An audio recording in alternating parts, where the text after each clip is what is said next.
Est-ce que vous connaissez l'expression pile, je gagne, face, tu perds?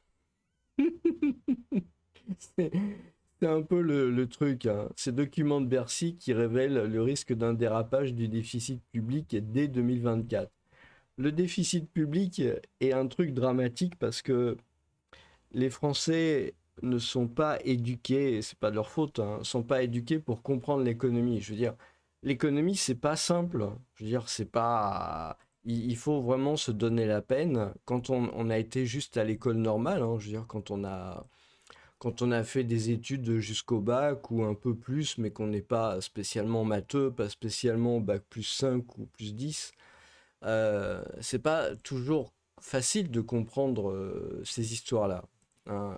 Euh, et il faut du temps pour après rattraper le retard de ce qui est, je pense, sciemment pas expliqué à l'école, parce que c'est tellement important en fait, parce que c'est un peu, si vous voulez, l'attitude de dire ne regardez pas, ne vous inquiétez pas, on s'occupe de tout, c'est notre problème, on gère. On gère. On gère votre argent pour notre bénéfice. Non, parce que le déficit public, enfin, ça fait longtemps qu'on en parle. Moi, j'ai entendu pas mal de choses quand le déficit était à 0%. Oui, il fallait faire du déficit. Le déficit, c'est bon, le truc comme ça.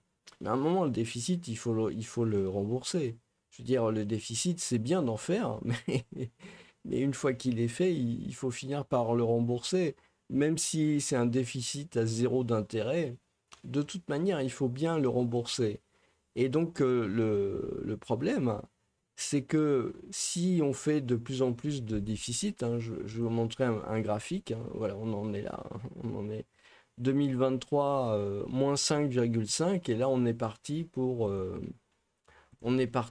du 5,6. Donc on en est parti là, en fait. Voilà, c'est tombé pendant la pandémie, au pire moment, en 2020.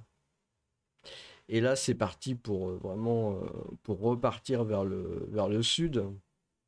C'est une catastrophe ultime, quoi. Je veux dire, on voit bien que les Mozart de la finance, hein, depuis 2012, hein, depuis 2012, les Mozart de la finance ont vraiment plombé la France, quoi. Mais c'est ça qui est hallucinant, c'est que j'ai pas l'impression que les gens comprennent bien la signification de ce truc-là. C'est-à-dire que quand il y a du déficit public, ça veut dire qu'il y a de la dette. Ça veut dire à un moment, il faut l'équilibrer. Donc, il faut bien trouver l'argent de quelque part.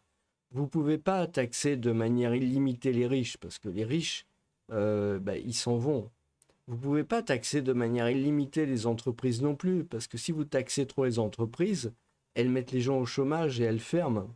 Et c'est déjà ce qui est en train de se passer. Donc la seule solution, si vous voulez, quelque part, c'est de prendre l'argent là où il est, chez les gens. J'ai fait une vidéo il n'y a pas très longtemps, je veux dire, sur le passage, là, les autoroutes sans barrière, hein, qui est c'est encore un scandale. Mais je veux dire, voilà, c'est dans ces endroits-là où se matérialise en fait la dette. Parce qu'à un moment, il faut bien racler les poches des gens pour récupérer l'argent. Et donc, bah, tout est bon pour pouvoir taxer à droite à gauche, si vous voulez. Donc, les taxes, tout le monde les paye. C'est-à-dire que c'est pas les pauvres en payent moins que les riches. C'est pas vrai. Je veux dire, tout le monde paye les taxes. Quand vous payez la TVA, que vous gagnez 1 milliard ou que vous gagnez le SMIC, ou moins même, ou que rien du tout même, eh bien, à ce moment-là, vous allez de toute manière payer la TVA. Vous allez de toute manière payer la CSG. Vous allez de toute façon payer, et puis toutes les taxes. Je veux dire, euh, vous prenez le train qui est dans un état innommable, vous prenez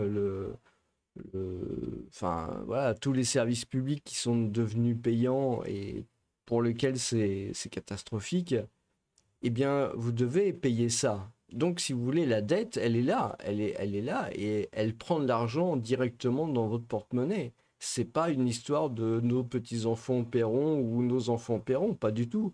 Ça se matérialise dès maintenant, en 2024. Et vous allez voir. Je veux dire, vous allez voir. Euh, là, on a le journal du net. Bercy s'inquiète d'un doublement du déficit des collectivités locales en 2024. Alors, ceux qui ont payé et qui ont vu leur taxe foncière s'alourdir par, je sais pas, 30% ou plus, enfin, ils seront contents de savoir que Bercy, aujourd'hui, hein, le 2 septembre 2024, Bercy s'inquiète d'un doublement du déficit des collectivités locales en 2024. Donc ça veut dire qu'il va falloir budgéter, il va falloir assurer, et puis il va falloir assurer en 2024. C'est-à-dire que vous avez beaucoup de risques d'impôts rétroactifs pour 2024, tel que c'est parti. Hein, parce que le budget, là, il est dans un état absolument catastrophique. Hein. Et puis vous avez aussi autre chose, c'est ce qui ressort des documents envoyés ce lundi par Bruno Le Maire, le ministre de... voilà. Nanana, Coquerel, président de la commission des finances, de Courson, rapporteur général, nanana, avait exigé, donc ils ont été obligés, oui c'est ça, l'histoire que j'avais vue, c'est ils ont été obligés de pratiquement menacer d'envoyer, de venir les chercher, donc je ne sais pas si c'est avec la force publique ou avec le juge, etc., mais d'aller voir à Bercy ce qui se passe pour avoir les comptes. Hein. Ils ont été obligés vraiment de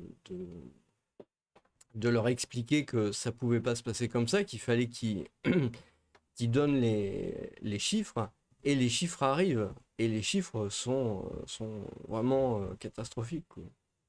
Donc vous avez les chiffres catastrophiques de Bercy, vous avez le Bercy qui tire la sonnette d'alarme sur le déficit qui risque de déraper, en parallèle de le surcroît de dépenses des collectivités pourrait s'aggraver de 16 milliards d'euros le déficit en 2024. Donc c'est quand même une situation qui est extrêmement, extrêmement grave et ça va impacter directement. Alors si vous voulez, il y a plusieurs façons dans lesquelles ça va impacter votre porte-monnaie si vous êtes résident en France. Hein. La première, c'est que déjà les impôts vont probablement augmenter même pour 2024, c'est-à-dire que n'oubliez pas que le Conseil constitutionnel avait considéré qu'il était possible d'avoir des impôts rétroactifs quelque part, en tout cas pour l'année en cours, c'est-à-dire que voilà, vous avez 2024, il y a eu de l'argent qui est rentré, mais le budget n'est pas encore stabilisé ou je ne sais pas quoi, et donc ça peut être remis en cause. Donc il va y avoir aussi il va y avoir 2025. On l'a vu d'ailleurs dans les prétendants au poste de Premier ministre. On voit bien qu'il y a une volonté d'alourdir les impôts et d'alourdir les taxes. On voit bien, je veux dire, ça a été dit explicitement par certains des candidats au poste de Matignon, qu'il fallait être en adoration devant l'impôt et la fiscalité. Mais le problème, c'est que ces gens-là savent de quoi ils retournent, c'est-à-dire qu'ils comprennent très bien que la France, elle est engagée dans une chute au niveau du déficit, que la dette va s'alourdir. Je vous ai montré dans une précédente vidéo, hein, quand je vous ai dit est-ce que votre pays d'expatriation est sûr au niveau justement d'aide publique, etc. Hein, la vulnérabilité des pays. Donc allez voir cette vidéo. Hein. Et dans cette vidéo, je vous montre que la France, c'est un des pays en Europe, dans le monde développé, qui est le plus à risque du point de vue de sa dette. Le plus à risque. Hein. On n'est plus dans une situation confortable. C'était vrai avant, mais c'est plus vrai maintenant. Et si vous voulez, la situation, elle est particulièrement dangereuse pour les Français, en fait, pour deux catégories de Français. D'une part, pour ceux qui n'ont pas grand-chose, c'est pour ça que il faut quand même se montrer, comment dire, précautionneux, il faut faire attention à ce qu'on dit, parce que, si vous voulez, les taxes, ça va nécessairement toucher les gens qui ont le plus faible pouvoir d'achat. C'est pas possible autrement, parce que les taxes, elles augmentent pour tout le monde.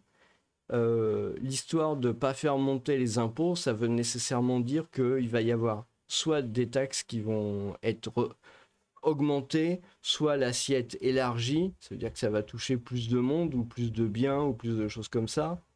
Soit il va y avoir de nouvelles taxes qui vont être créées, soit ils vont trouver des moyens, voilà, pour taxer les gens, mais les gens de la base, hein, on ne parle pas là des 1% des milliardaires. Hein.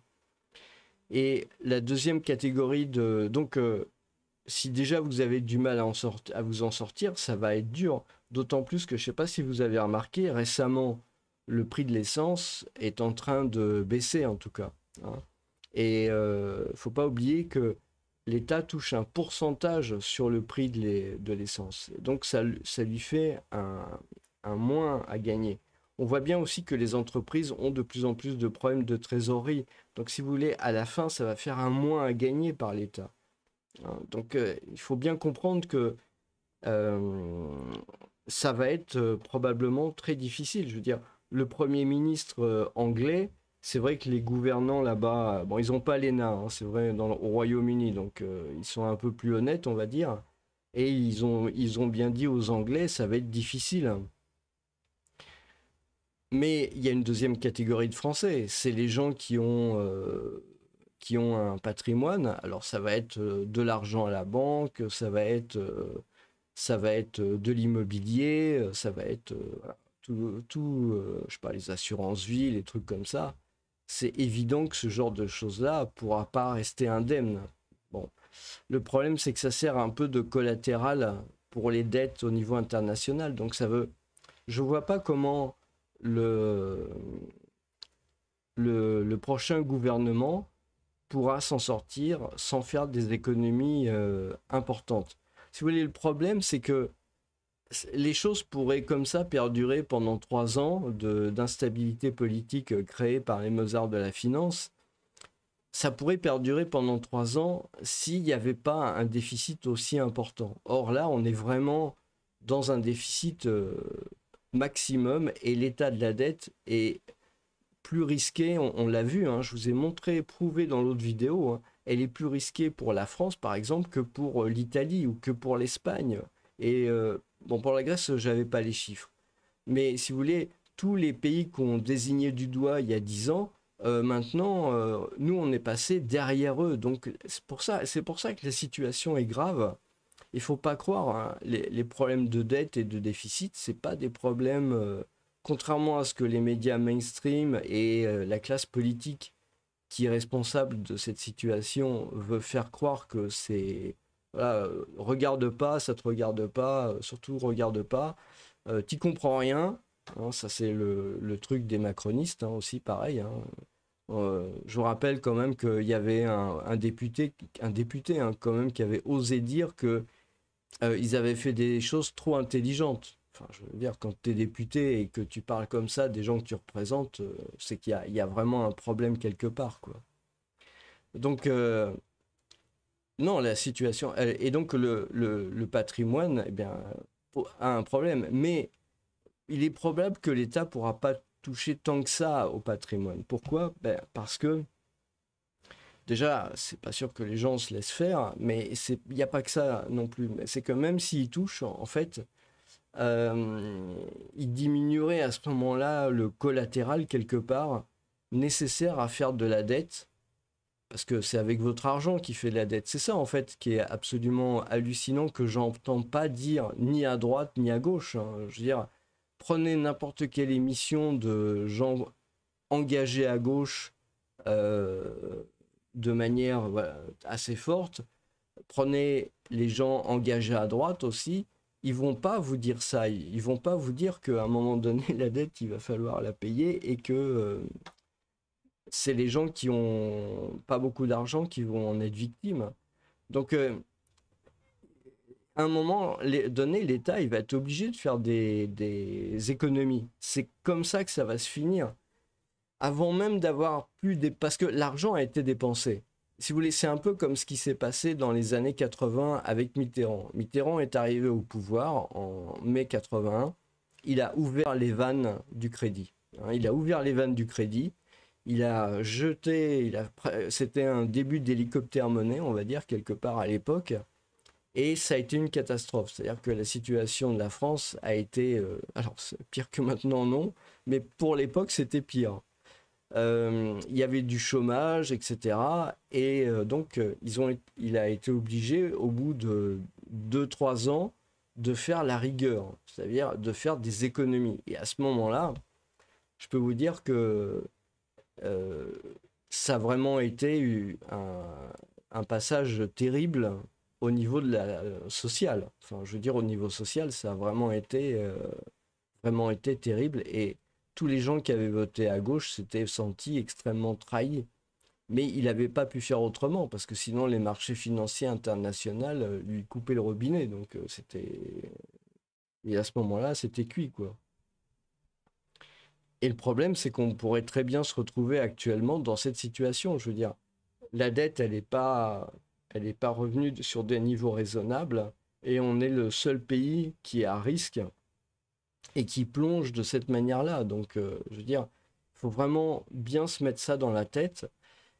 Euh, donc, il y aura des économies. Donc, si vous voulez, ça fera encore plus reculer les entreprises, parce que ça veut dire qu'il y aura moins de crédits possibles, il y aura moins d'investissements possibles, ça sera moins possible d'avoir du crédit pour acheter sa maison aussi, hein, je veux dire, clairement.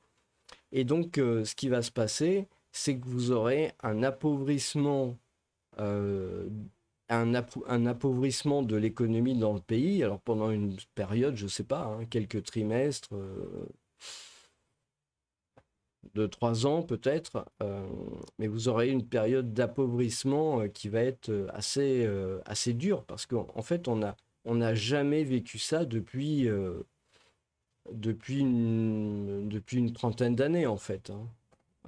En France, ça n'a jamais été vu depuis une trentaine d'années, hein. Je veux dire, parce que quand c'est vraiment une crise comme ce que je vous dis, en fait, bah, ça veut dire que la situation économique, elle est vraiment mauvaise.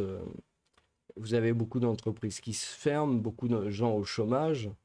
euh, le tissu économique en prend plein la tête. Et j'ai vu une émission sur YouTube qui a été faite il y a un an. La chaîne s'appelle, je crois que c'est Eucide ou un truc comme ça. Et il y avait comment il s'appelle, c'était le ministre du redressement productif de Hollande, qui n'est pas un énarque, hein, qui n'est pas un énarque, euh, et qui bah, racontait un peu ce qui s'était passé pendant la crise des subprimes. Je m'étais toujours posé la question de savoir pourquoi, après la crise des subprimes, la productivité de la France avait baissé, etc. Eh ben, en fait, il a donné une réponse. Donc après, on peut être d'accord ou pas d'accord avec sa politique, hein, mais ça, c'est autre chose. Mais en tout cas, les informations qu'il donnait sur l'état de la France au moment où il était au pouvoir sont vraiment des informations, en tout cas, qui sont vraiment intéressantes, hein. Donc, le ministre c'est quoi déjà? Le ministre du redressement productif. Ça a fait beaucoup rire. Mais il disait des choses qu'il faut écouter. Vraiment, il y a son interview dure 1 heure, hein, et franchement, il faut l'écouter parce que ça confirme en fait beaucoup de choses que je pensais, que je voyais dans les chiffres et dans les courbes, mais que j'avais pas trop suivi à l'époque en fait, hein. Et donc voilà, le problème c'est vraiment, on risque de se retrouver en 2025 et 2026 et probablement 2027 avec la rigueur des restrictions budgétaires, de l'économie à faire, etc. Ça va être très très tendu en France, hein, clairement. Euh, donc non, la dette c'est pas quelque chose dont il faut se désintéresser. Je veux dire, quand on va voter, c'est quand même important de comprendre vraiment pourquoi on vote. Alors après, vous allez avoir les gros titres, ouah, les gros titres de la presse de gauche, ouais, ils sont contre les immigrés. Les gros titres de la presse de droite. Ouais, ils sont pour les immigrés. Vous allez avoir la, la, la presse de gauche. Ouais, ils sont contre les cheveux violets. Et puis la presse de droite. Ouais, ils sont pour les cheveux violets.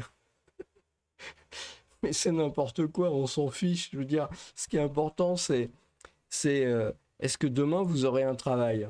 Est-ce que demain vous pourrez donner à manger à votre famille?